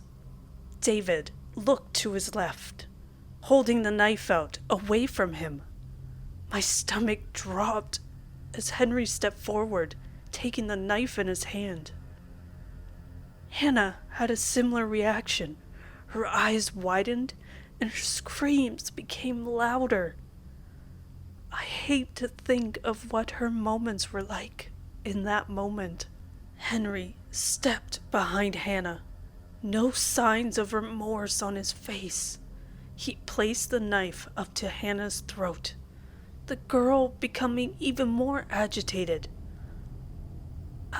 I couldn't watch. I turned my head, squeezing my eyes shut. Seconds of silence went by. "Wait!" a voice called, making me turn towards the front of the room. David was staring directly at me. "I want him to watch," he said, a man suddenly approaching me from the crowd. "I want him to see what he is going to miss." I instantly recognized the man from the video of Ashley, from my window. His large hands gripped the sides of my head as he stood behind me, angling my head towards Hannah. I tried to shut my eyes, but his fingers nearly ripped my eyelids open. David smiled, nodding to Henry. Henry stared at me for a moment before sliding the knife across Hannah's neck. Hannah did not break eye contact with me as her neck was cut open. Her screams came further and further apart as the life was drained from her. I realized too late that I could still move my eyeballs. I looked away, the man behind me likely too focused on Hannah to notice. The room stood in silence as Hannah slowly died. I reluctantly looked back to the front of the room. Hannah's head now hung against her chest, unmoving. Henry stood, a bloody knife in his hand, and a smile on his face. I needed to find a way to leave. Now! I didn't want to see what happened when the group realized that this was all a sick lie. I squinted, my eyes in pain, as a sharp ringing began to fill my head. I shook my head, noticing that the man was no longer holding on to me. I turned, seeing the man knelt down on the ground, his head in his hands. Every person in the room was on their knees, screaming in pain and gripping their skulls. My eyes began to darken slightly. Have you ever stood too quickly, and you felt as if you were on the brink of passing out? That sensation now filled my body continuously. The men in the room seemed to feel the same way. Some fell all the way to the ground, while others simply remained in their original positions. As I was in a chair, I was able to sit upright, though I struggled to keep my head from falling. At the front of the room, Henry sat, fallen behind Hannah's corpse. David was knelt in front of her, struggling to stand. Thick black smoke rose from the floor in front of Hannah. I watched in horror as the cloud grew, hovering in front of Hannah. A strange hissing sound emanated from the cloud, drowning out any other sound in the room. David pushed himself slowly from the ground as the cloud floated toward him. He stumbled slightly, gaining his balance as he spoke. "It is an honor to finally meet you, my lord," he said, his hands on his chest. "I am David, and I..." A loud, wet crack filled the room as David's head was ripped in half at the mouth. The top half of his head was flung towards the back of the room, smacking against the wall and landing on the floor. The remainder of David's body fell limp on the ground, a large pool of blood already spilling from the corpse's open throat. The room stared in silence as the cloud of smoke moved slowly towards the next cult member. The man stood, smiling, with his arms out. Several men in the room ran in a panic, likely afraid of whatever this thing was. I tugged at the ropes with my free hand as the smoke cloud met with the man, his head spinning around nearly the entire way as his body fell to the floor. I could feel blood seeping from my wrists as I essentially tore my hands from their constraints. But I didn't care. The Lord moved slowly to his next target as I fumbled with the ropes at my ankles. The room was silent, full of men waiting for their ticket to the afterlife. Outside of this room, however, the sounds of men yelling in fear could be heard. I untied myself from the chair, falling to the floor. I took one last look at the creature before sprinting for the doorway, leaping over David's severed head. I found myself in the portally lit room, the one that David had left Henry and I in just a few days before. I could hear men screaming in the hallway that led to the stairs to the warehouse. I made one of the worst choices I've ever made. I ran to the only familiar part of the room I felt safe in. I ripped open the door to the closet that sat in the secluded corner of the room. I stepped inside, looking one last time towards the carnage before shutting the door behind me. I type to you now from my phone. There's essentially no connection down here. I doubt this will even post. I've started to question my religious choices. Whatever that thing was, it wasn't human. I've started to question my sanity. I'm not sure that any of this is real anymore. I'm not sure if you are real reading this. But here I am. Talking to you is the only thing I can do to feel distracted. I tried to call Lily. The call didn't go through. I left her a voicemail. I don't want to go over what I said to you. This is probably my final message to you. I can't see this ending well for me. Maybe I could have made it. Maybe I could have reached the door. But I came for this freaking closet. That's my life, I guess. Me and my bad, horrible choices. I'd ask for luck right now. But who am I really kidding? Part 5. The final chapter. I sat in that closet for nearly an hour after posting my last update. The screaming coming from the depths of the cult's basement had begun to die down by the time I had stepped through the door. There was nobody to be seen. I saw the body of a large man laying on the floor by the room where Hannah had been sacrificed. I couldn't help but gag. The metallic smell of blood filling the air. I walked quietly towards the man's body, completely on edge. I peered into the room, prepared to run if I needed to. Inside, I found the bodies of several dozen men laying on the floor. I stepped around the top half of David's head, still sat in the puddle of blood by the doorway.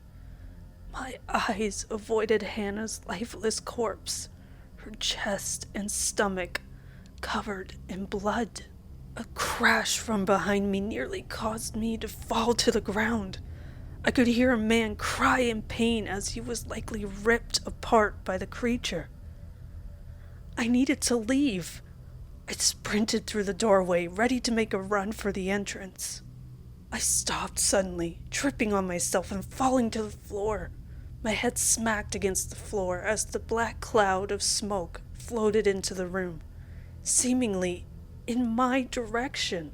I pushed myself off the ground, my head spinning as I sprinted away from the creature. I remember heading down a familiar narrow hallway, my hands looking for a doorknob. I pushed my way into the library, slamming the door behind me. I stumbled deeper into the room, sure that I was going to die there. I was met with a gruesome sight as I moved down one of the aisles.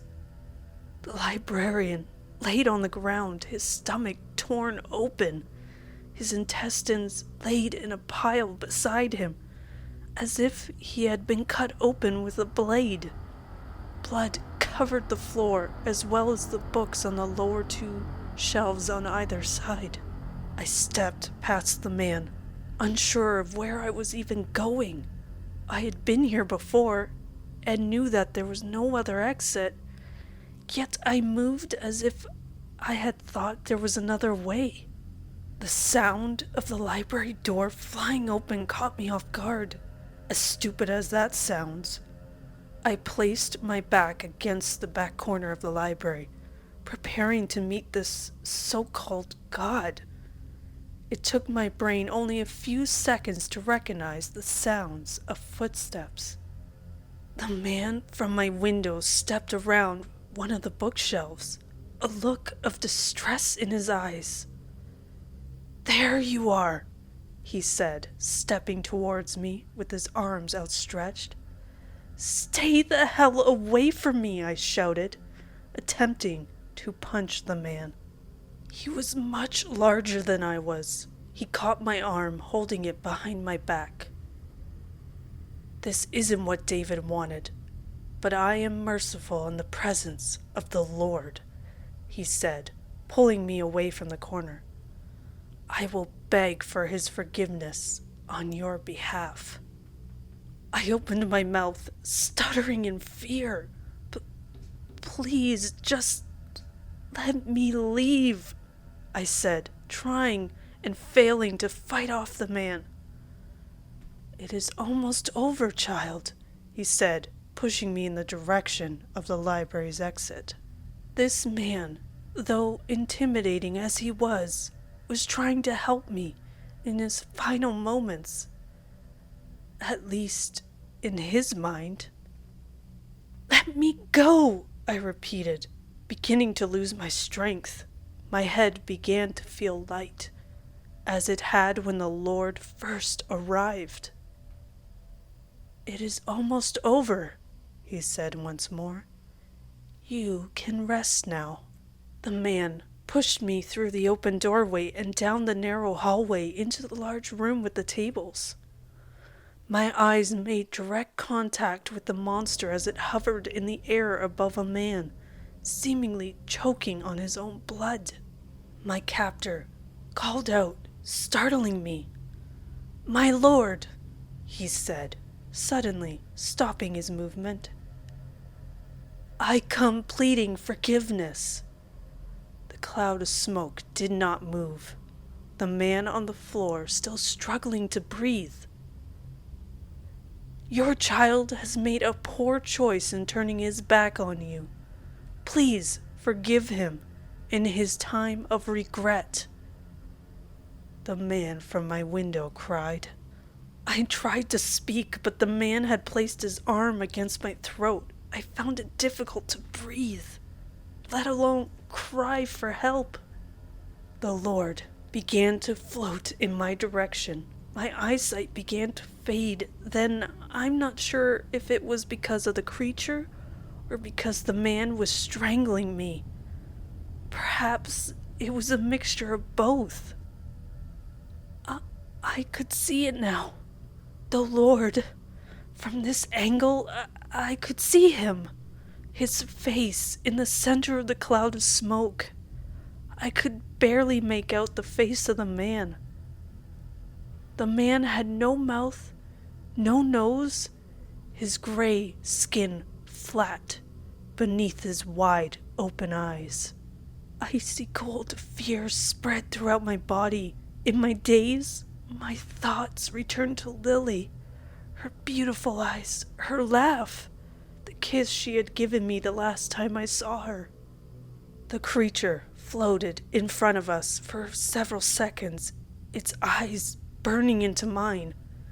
The man cried out once more, "Please, my lord, forgive him and take him with us." The creature began floating towards me then. I began to move in a panic, wiggling in an attempt to escape the man's grasp. He was too strong.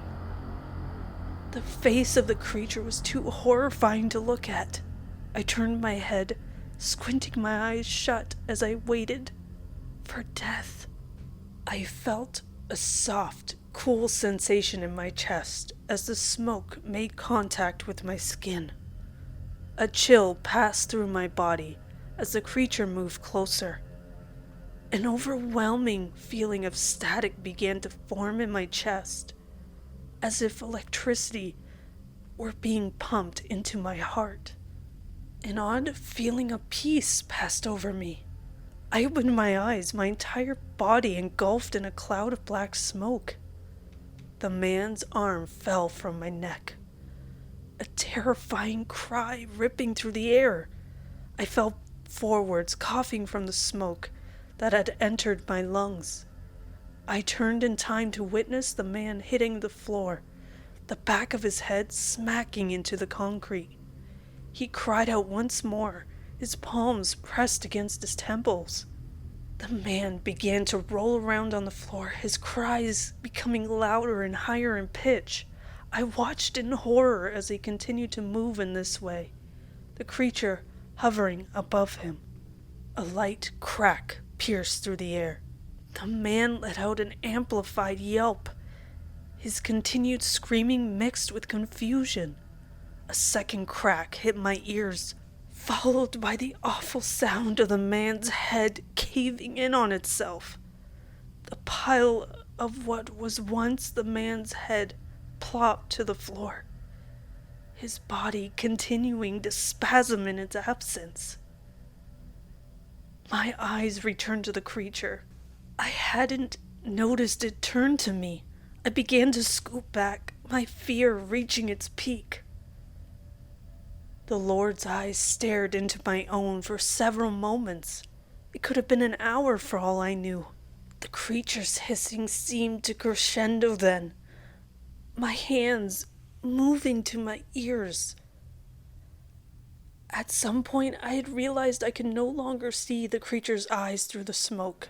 Within a matter of seconds, the thick, black smoke dissipated into nothing. The hissing cutting off suddenly at its peak volume. I remember sitting on the floor of the basement for a long time after that creature vanished. A lot went through my mind then. I don't want to go over that information here. I doubt I could remember most of it anyways. It involved a lot of crying and a lot of crazy thoughts being let free. Once I had collected myself, I pushed myself from the floor and began to stumble my way towards the exit. What was I even going to do? Could I go to the police? What was I supposed to tell them? That my cult had been murdered by an evil spirit? Why had it spared me? I was met with a disturbing sight in the hallway that led to the exit. A large pile of men laid in the hallway. It appeared as if the men who had fled at the beginning of the event had not made it out. One man's head had been battered, it seemed. He must have been trampled. He got off easy, I suppose. The others, not so much. Many severed limbs could be found amongst the pile, the room stinking of blood and sweat. It pains me to type now, but I needed to get through that door. I set myself down on a man closest to me and began to pull myself across the top of the pile of men. Could I have walked? Probably, but I don't think I was comfortable standing on top of those men. I eventually reached the end of the hallway, my hand grasping the doorknob. Though my hand was slippery from the amount of blood I had just waded through, it wasn't hard to tell that the door was locked. The trek back to David's corpse was no better. I stood from the pile of corpses, my entire body soaked in blood. As I'd figured, I found a gold-colored key in David's pocket. I held it in my hands, having never felt happier to look at a piece of metal. Henry was still behind Hannah's corpse. I stared at his body for longer than I'd like to admit. His neck had been slit open. I had wondered if he had done it to himself. But I'd found the blade he had used to murder Hannah several feet away. I found it hard to find pity for my old friend. I knelt beside his body. Then, reaching into his bloody pockets, I fumbled around for a few moments, finally feeling my friend's set of car keys. I gave Hannah one final look before leaving. Sadness filled me. I barely knew the girl, but I just felt so bad. She trusted Henry, and he betrayed her. I trusted him too. I cried again as I stepped through the front doors of David's warehouse. There was nearly 100 cars in the parking lot today. I couldn't help but notice how many of them had those sticker families on the back of them. A father, a mother, a son, 2 daughters. A father, a mother, 2 sons, a dog, and a cat. I removed my clothing before stepping into Henry's car. Tears fell from my eyes again as I drove back to my apartment. I drove more carefully than I usually did. I didn't know what I would do if I had to explain to a police officer why I was driving completely naked with blood-soaked clothing in my trunk. Lily wasn't home when I arrived at the apartment. Thankfully. I popped open the trunk, quickly grabbed my clothing, and sprinted inside, slamming the door shut behind me. The next hour was spent in the shower. Something about that water was so comforting to me. I didn't want to leave, but I needed to clean up the mess I had made.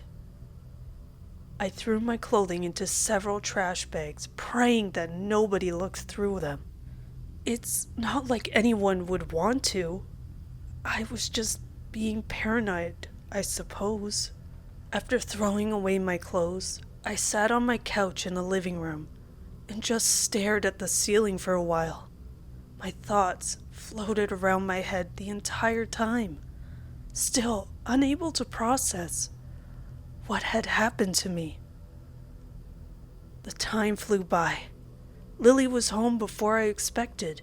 She was surprised when I hugged her as hard as I had, but she didn't complain. I remember floundering as she asked me about whose car was sat in the driveway. I ended up making up some crazy story about how Henry had loaned me his car for the day, as I hadn't been able to find my own set of keys that morning. Lily was obviously confused, but thankfully believed me. At least she let me believe that she did. I drove the car a few minutes away and left it on the side of the road in a quiet area. Someone would find it eventually. I was very thorough in checking the trunk for any signs of my blood. It looked like I'd be fine, but who knows anymore? I began the long walk back to the house, worried about being spotted by someone dangerous. As you could probably guess, the journey was very quiet. Nothing was out to get me anymore. I slept for a long time then. It was about 7 a.m. when I finally woke up. And here I am, sitting at my desk, talking to you. I haven't told Lily about what happened. I'm not sure I'm even going to yet. Probably not. I've started to reconsider my religious beliefs. Call me insane, I don't care. Whatever that thing was, it wasn't human. That much is sure. It didn't kill me. Whatever its motives, I owed that thing my life. I'm not sure I'll ever be able to fully recover from this, but I'm going to try. I have to, for Lily. You know, I'd thought this sub was just fiction, just stories. I'm going to be looking at life through a different pair of eyes from now on. That's for sure. Thanks to those of you who stuck around from the beginning. To those just finding this now, maybe you can learn a thing or two from my mistakes. I'm going to try to lay low for a while. I just hope I don't run into Warren any time soon.